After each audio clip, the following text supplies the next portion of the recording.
Bonjour, l'idée que chacun a une vocation personnelle, une place à prendre dans l'histoire, court chez les chrétiens, et peut-être même chez des non-chrétiens. Chacun son rêve, son destin, son appel. Mais qu'en est-il des vocations collectives?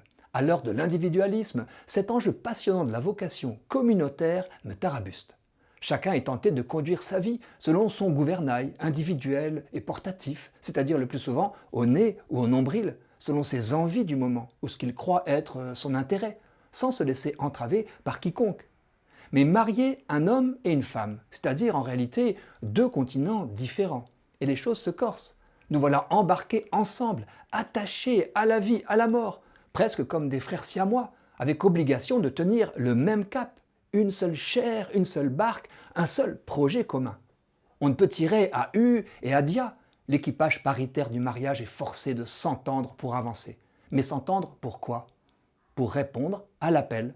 J'ai la conviction que chaque couple a aussi une vocation unique et précieuse qui articule sans les contredire les appels de chacun de ses deux membres.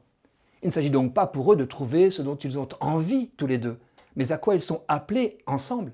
Si chaque personne est unique et irremplaçable, chaque couple l'est a fortiori. Quelle contribution est-il appelé à apporter à l'humanisation du monde? Là est la question. Elle incite à dépasser les négociations égotiques pour discerner et se laisser pousser ensemble de l'intérieur. Un couple n'est en rien une colocation, éphémère mise en commun où chacun trouve son compte et se partage les étages du réfrigérateur. C'est une nouvelle entité. Souvent, la prière des époux le jour du mariage exprime généreusement ce nous, prêt à affronter la haute mer, à accueillir, à s'engager. Ainsi se construit la société sur la solidité des couples, pied de nez à l'individualisme qui la liquéfie. D'autres communautés, parfois nombreuses, doivent relever ce même défi qui fonde leur unité, trouver et entretenir ce à quoi elles sont appelées. Cela nécessite de mettre en place de solides systèmes de gouvernance et de discernement. Mais j'y pense, qu'en est-il de la vocation des nations? En participant au 7e congrès des religions mondiales et traditionnelles, organisé à l'initiative des dirigeants du Kazakhstan, le pape François s'est exprimé sur ce vaste pays d'Asie centrale qui compte 20 millions d'habitants. Évoquant ses 150 groupes ethniques et ses 80 langues, il a loué la vocation du Kazakhstan à être un pays de la rencontre. La vocation des nations est un sujet controversé.